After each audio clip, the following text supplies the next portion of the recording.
made. All right, so let's talk about putting your applications together.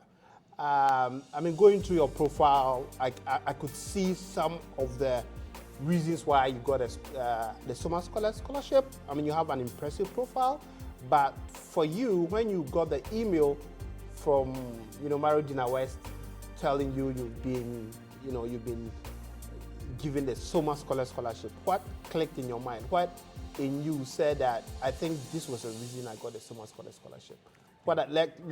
Give us maybe 5 or 6 important differentiating factors so that those who keep asking about the Sommer Scholarship would know exactly what it takes to get there. Right. So I think the first thing that came to mind that I was grateful to the Almighty. I'm a spiritual person, and I was very grateful that the Almighty has selected me for this incredible opportunity. If I try to ascribe reasons to why my application succeeded versus anybody else's, I would be conducting a major biostatistical error from this N of 1 trial. Yeah. And so I don't want Dr. Dean West to be looking at this podcast and saying, how can you conclude such a thing being in the epidemiology biostats concentration? Yeah. You don't have any data. This is all anecdotal. But still, I think a good place to look for what the people in the Sommer Scholarship Committee are looking for is on the website itself. And it's very thoughtfully designed. So if you go by the criteria, so one is academic accomplishment. So what that means is whatever degree you are doing in any part of the world, excel in it. Even if your degree and your coursework may not be very amazing, it may not be very intuitive, it may be very memorization heavy, take it as a challenge and excel in it.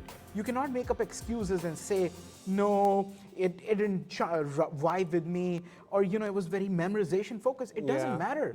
You have to demonstrate academic accomplishment. And one easy way to do it is wherever you are in the world, you can take that, because what you have in the US, you have World Educational Services, which will convert your GPA and your ranking and your transcript to the American setting. And people can see that, hey, this guy, he was at the top of his class in medical school, which I thankfully was graduating from medical school in India.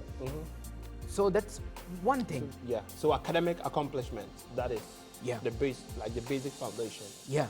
Because they are already getting so many applicants who have been in the top quartiles of their class. So I think that's a basic criteria.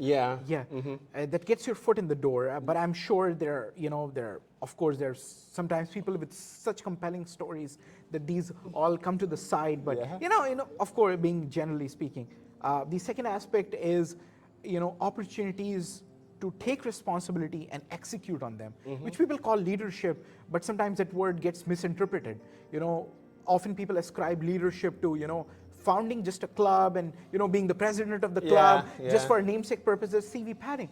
I think the scholarship committee has a very good sense of weeding out which people actually took initiative and did something and executed something, achieved something. They made a difference, they made an impact.